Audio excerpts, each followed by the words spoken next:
The idea behind the title and behind the poem is when you pick on the little guy, it might come back to bite you in the butt later. So, you know, kind of be careful who you're stepping on, because you never know when that's going to come back to you. You know, this kind of idea of what goes around comes around.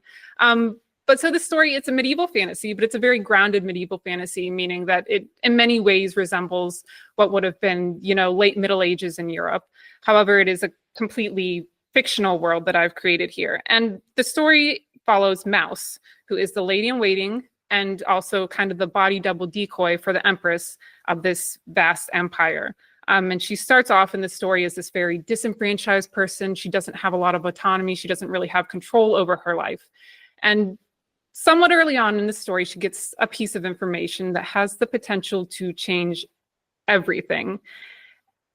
But she also has the decision of what she wants to do with this information. And she's kind of, you know, she's an indecisive person. She's going back and forth between, you know, like, do I want to change? You know, I'm not exactly happy, but if I jump into this new world, if I follow this new path, you know, what's it going to mean for me? What's it going to mean for other people? What are going to be the repercussions of this? So we're kind of getting to follow her, grappling with this idea, with this information about herself, and also navigating a very complex political landscape at the same time.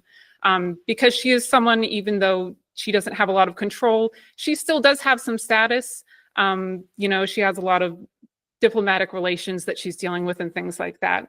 And it's just a very fun story full of, you know, intrigue and murderous plots and treason and all that great stuff that makes it